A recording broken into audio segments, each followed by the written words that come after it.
नैना सबसे हसीन लड़कियों में से एक थी। मैंने जब उसे पहली बार देखा तो उस पर अपना दिल हार बैठा। जल्द ही मैंने उसके घर अपने रिश्ते की बात की। नैना के माँ बाप ने ज्यादा देर नहीं लगाई और हाँ कर दी। मगर नैना की कुछ शर्तें थी जो मुझे बाद में मालूम हुई। पहली शर्त तो यह थी कि शादी के फंक्शन सुबह 9 बजे होंगे।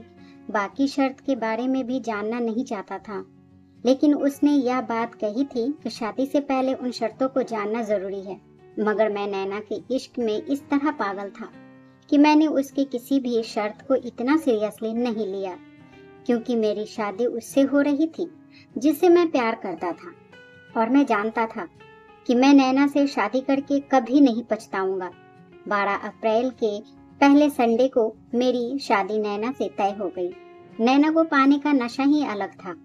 मैंने आने वाले दिनों को सोच सोच कर फूले नहीं समा रहा था। 4 बजे की विदाई होकर मेरे घर आ गई। उसको देखने के लिए मेरा दिल तड़प रहा था। मैंने मुंह दिखाई में उसे कीमती तोहफा दिया। उसका शुक्रिया अदा कर ही रहा था कि वह बोली, पहले मेरी शर्त सुन ले।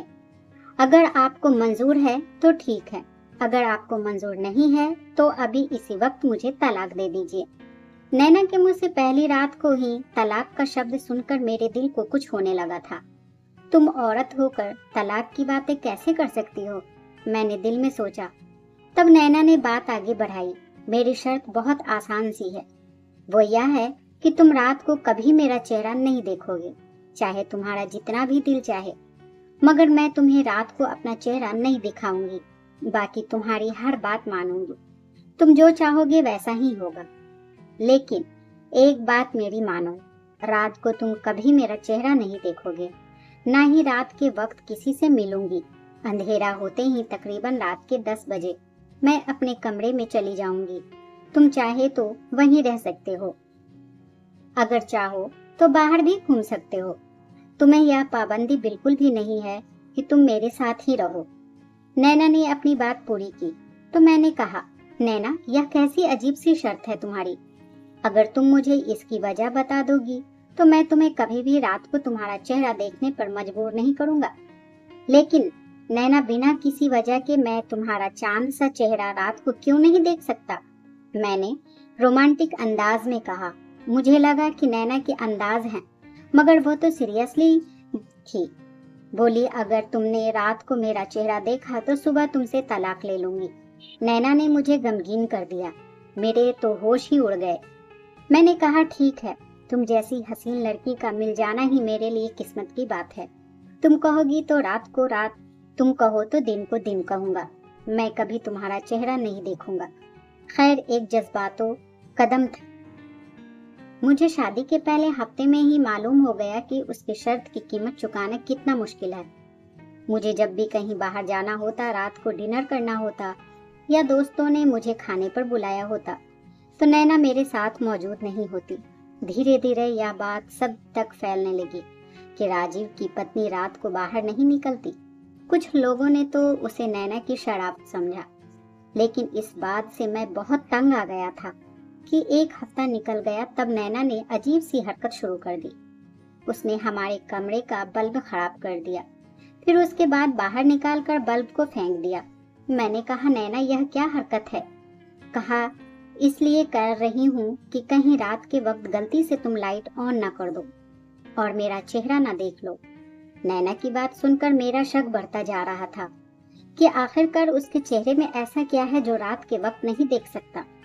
लेकिन हम दोनों में जो वादा हुआ था, मैं उस पर अटल था। उसी रात मैंने देखा, नैना बहुत बेचैन थी। वो बार बार अंदर बाहर कर रही थी और कभी अपने मुंह पर हाथ रखकर प्रार्थना करती। मैं समझ नहीं पा रहा था कि उसकी बेचैनी क्या है और माजरा क्या है। उस वक्त मैंने उसे कुछ नहीं कहा, लेकिन मैं जान गया था कि नैना की बेताबी की कोई वजह तो है। हर वक्त किसी का इंतजार करती रहती। उसकी निगाहें फोन पर ही लगी रहती है और जैसे ही फोन आता है हल्की आवाज में बातें करने लगती है। हम दोनों के बीच शक जैसी कोई बात नहीं थी, इसलिए मैंने कभी उसका फोन सुनने की कोशिश नहीं की। मगर एक दिन नैना की बात करने के बाद उसके फोन को मैंने चेक किया कि वो किसी और फोन पर बात करती है। वो उसके मायके वालों का तो नंबर नहीं था, बल्कि वह किसी और आदमी से बात करती थी। नैना ने आखिरी बार जब फोन पर बात की तो मैंने एक आदमी की आवाज सुनी थी, जिससे अंदाजा हो रहा था कि नैना किसी गैर आदमी से बात करती है। तब उस दिन मेरी जिंदगी का सुकून चैन लूट गया। पत्नी खूबसूरत तो थी, मगर खूबसूरत नहीं। मैंने सोचा कि अब नैना से बात करने के बजाय इस मामले की तह तक पहुंचने की कोशिश करूंगा और जल्द ही नैना का चेहरा भी रात के वक्त देखूंगा, ताकि मुझे समझ आ जाए कि मामला क्या है। एक दिन मैं रोज की वजह से जल्दी घर आ गया। उस दिन नैना फिर टहल रही थी। उसकी बेचैनी उसके चेहरे पर देखी जा सकती थी। वह मुझे अंदर आता देख हैरत से बोली, आप तो रात को 9 बजे तक आते हैं घर, आज जल्दी क्यों आ गए? उसकी हैरानी देखकर मुझे बहुत गुस्सा आया। क्यों, तुम मेरे जाने के बाद ऐसा क्या करती हो कि मेरे आने से तुम्हें इस कदर हैरानी हो रही है? मैंने गुस्से से पूछा। नहीं, ऐसी कोई बात नहीं है, नैना ने बात संभालते हुए कहा। ऐन उसी वक्त दरवाजे पर बेल बजी। मैंने शक की नजरों से नैना की तरफ देखा। नैना का रंग जैसे नीला पड़ गया था। मैंने दरवाजा खोला तो सामने एक आदमी खड़ा था, जो पुलिस की वर्दी में था। उस वक्त मेरे सामने कोई और होता तो शायद गुस्सा करता, मगर पुलिस समीर को अपने सामने देखकर मेरा सारा गुस्सा शांत हो गया। पुलिस समीर मेरा दोस्त था। वह दोनों एक दूसरे को काफी समय से जानते थे और मेरी उससे बातचीत भी होती रहती थी, मगर काफी समय से मुलाकात नहीं हुई थी। यूं कहिए कि 2 साल से हम दोनों मिले ही नहीं थे। मैं जानता था कि हमारे इलाके में एक पुलिस है, मगर मैं अपने काम की वजह से उससे मुलाकात नहीं कर पा रहा था। यूं अचानक समीर को सामने देखकर मुझे हैरत हुई, मगर उसने ज्यादा हैरत नहीं हुआ और मेरे गले लग गया और बोला, कहाँ था तू यार, इतने अच्छे से मुलाकात नहीं हुई है। पुलिस का अंदाज तो बिल्कुल ही नॉर्मल था।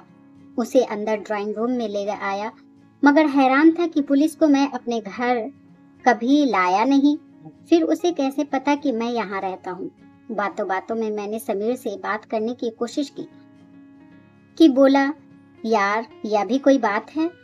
हम पुलिस वालों का अपने इलाके के हर बंदे का पता होता है। तुम समीर की बात सुनकर भी मुझे तसल्ली नहीं हुई, क्योंकि मैंने नैना को समीर का इंतजार करते पाया था। मैं जानता था कि जिस अंदाज से नैना टहल रही थी, यकीनन वो किसी का इंतजार कर रही थी। इत्तेफाक से वो आदमी समीर निकला तो समीर ने मुझसे मिलने का बहाना कर लिया। अब बात मेरी समझ में कुछ आ गई थी, मगर मैं जानना चाहता था कि आखिर समीर और नैना के बीच चल क्या रहा था। इसलिए मैंने नैना पर ज्यादा शक करना छोड़ दिया। मेरे दिल में जो भी बात होती मैं अपने दिल में ही रखता, नैना पर किसी भी किस्म का इजहार न करता। एक दिन मैंने सोचा कि अगर मेरी पत्नी नैना मुझे धोखा दे रही है तो मैं भी उसे उसके साथ वही करूंगा जो उसने सोचा भी ना हो। दिल ही दिल में दूसरी शादी की तैयारी करने लगा, लेकिन पहले सोचा कि एक बार सब कुछ अपनी तरफ से ठीक कर लूं, जान समझ लूं। उसी रात मैं नैना का चेहरा देखना चाहता था। मैं जानना चाहता था कि नैना रात के वक्त मुझसे अपना चेहरा क्यों छुपाती है। उसके बाद समीर वाली गुट्टी भी सुलझ जाती, लेकिन पहले उसके चेहरे को बेनकाब करना जरूरी था।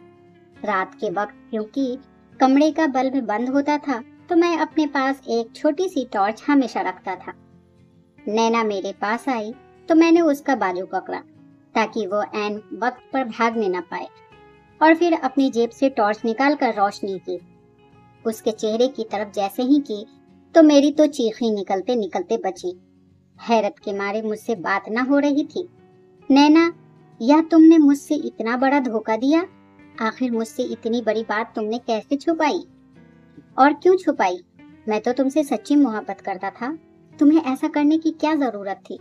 मैंने नफरत से नैना की तरफ देखा। उसके चेहरे की रौनक एकदम बदल गई थी। मैं आपको सब कुछ बता दूंगी, ईश्वर के लिए मेरी बात तो सुन लीजिए।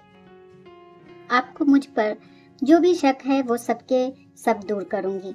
मैं आपको सब बताती हूँ, आप बैठिए तो सही। नैना रोते रोते मेरे पांव पकड़कर नीचे बैठ गई। मैं चाहकर भी उसे धुतकार नहीं सकता था। बताओ नैना, क्या बात है? क्यों तुमने ऐसा किया? समीर से तुम्हारा क्या ताल्लुक है?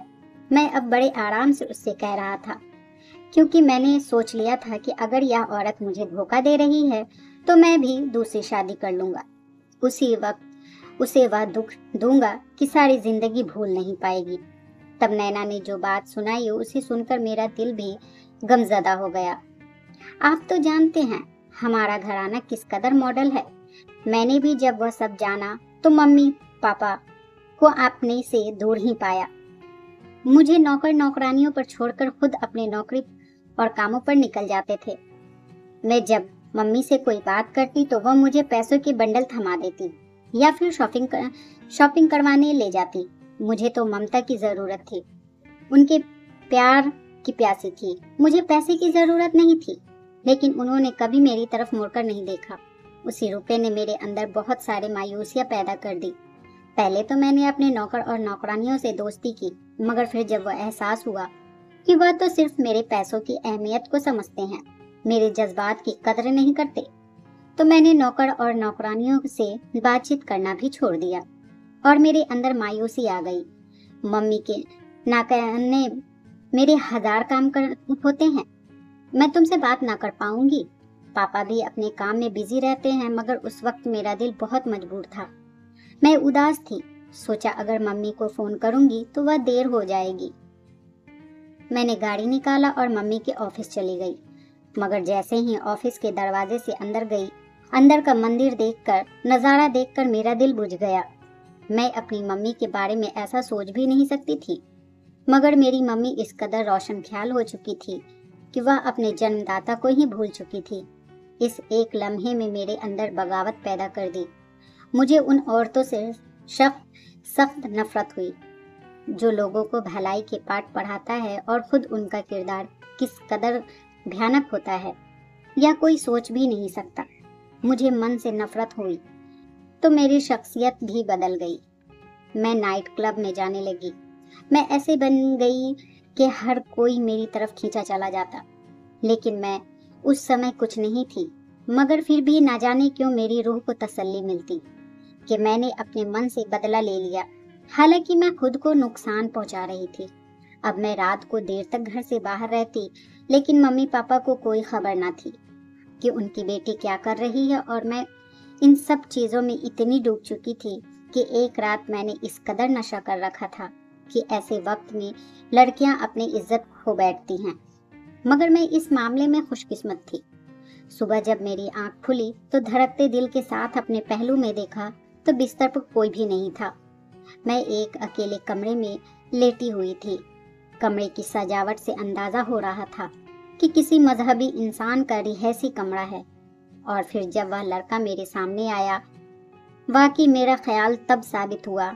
उसके चेहरे पर दाढ़ी सजी थी, जबकि वह एक नौजवान लग रहा था। मुझे देखकर उसने नजर नीचे कर ली। कहने लगा, कल रात मैं अपने एक मजबूरी की वजह से नाइट क्लब गया था। वहां पर मुझे कुछ काम था। वहां मैंने आपको बेहोशी की हालत में पाया, तो आपका ख्याल करते हुए अपने घर ले आया आपको। उम्मीद है कि आप ठीक होंगी। चलिए मैं आपको आपके घर छोड़ आता हूँ। नौजवान पर मुझे सख्त गुस्सा आया। फिर उसका हुलिया ऐसा था कि मुझे इससे और भी नफरत महसूस होने लगी। उस दिन तो वह मुझे घर छोड़कर चला गया। मुझे उससे बिल्कुल भी कोई हमदर्दी ना थी, ना ही मैंने उसको शुक्रिया अदा किया। इस वजह से शायद कि उसका वह हुलिया था जिसकी वजह से मैं आदमियों से हमेशा नफरत करती थी।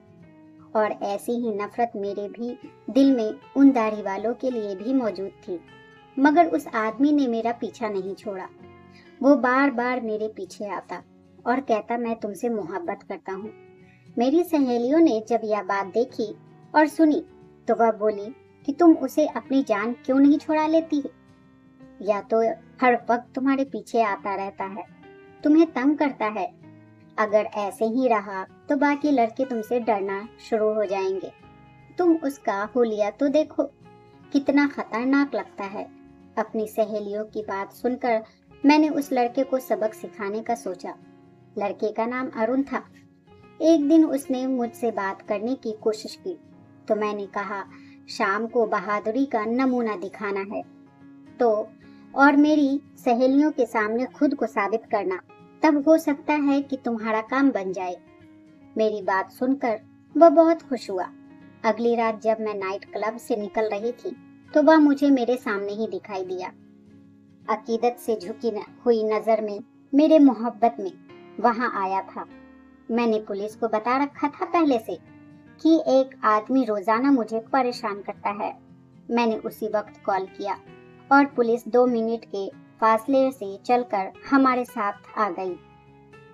उन्होंने लड़के को हथकड़ियां लगाई और पुलिस गाड़ी में बैठाकर ले गई। मैं अपनी सहेलियों के साथ खिलखिलाकर हंसने लगी।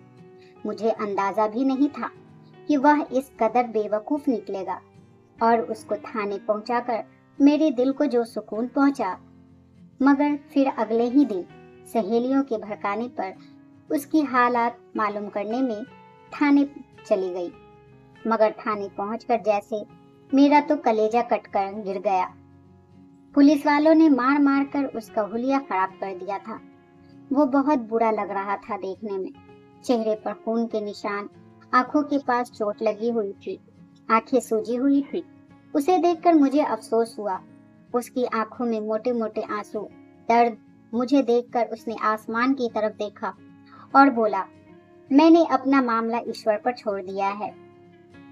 ऊपर वाला तुम्हारे दिल को पुरसुकून ना हो, उसकी बद्दुआ ने मुझे अंदर तक हिला दिया।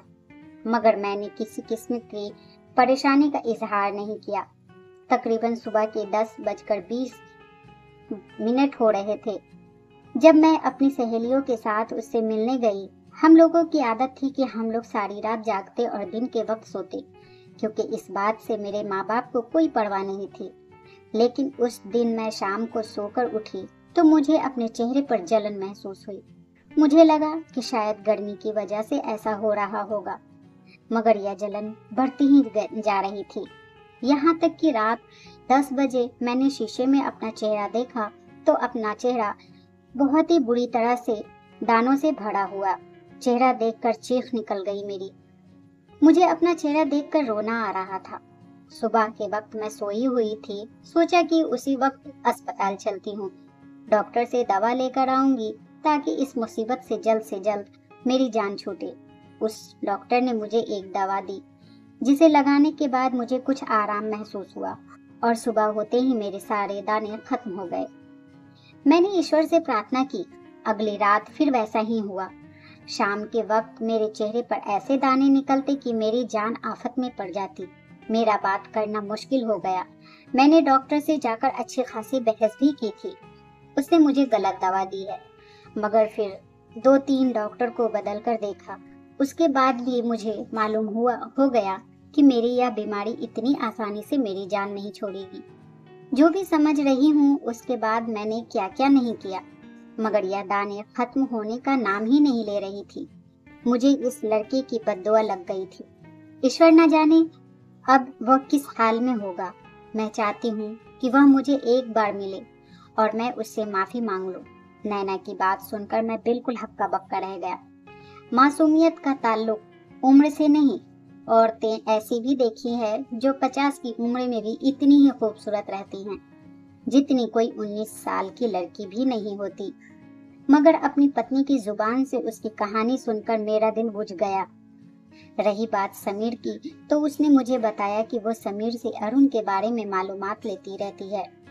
अगर अरुण कहाँ गया ये कोई नहीं जानता। समीर के यकीन दिलाने पर मैंने नैना की बातों में आ गया, मगर मुझे उससे बड़ा शक होता है। मैं उस पर पहले की तरह कभी एतबार नहीं कर पाया और रात को मैं उसका चेहरा नहीं देख पाता तो अजीब सा अधूरापन महसूस होता है। दिल चाहता है कि दूसरी शादी करूं, मगर फिर नैना की हालत देखकर सोचता कि उस समय उसका क्या कसूर था। जो होना था वो तो हो गया, मगर अब नैना ने अपनी जिंदगी बदल दी है। मेरे ख्याल में उसे उसकी बीते हुए कल की सजा मिल गई है। दोस्तों, आप लोगों को क्या लगता है, क्या मैं सही सोच रहा हूँ या गलत? मुझे कोई और फैसला लेना चाहिए इस मामले में। मुझे कमेंट बॉक्स में ज़रूर बताएं। दोस्तों, यह थी हमारी आज की कहानी। उम्मीद करती हूँ कि आप अच्छी लगी होगी। आज की कहानी आपको कैसी लगी कमेंट बॉक्स में ज़रूर बताएं। वीडियो अच्छी लगी हो तो लाइक और शेयर करना ना भूलें। चैनल को सब्सक्राइब ज़रूर कर दें। अगर आप इस चैनल पर नए हैं तो मिलते हैं एक ऐसी ही नई कहानी के साथ एक नई वीडियो में। तब तक के लिए आपका बहुत बहुत धन्यवाद।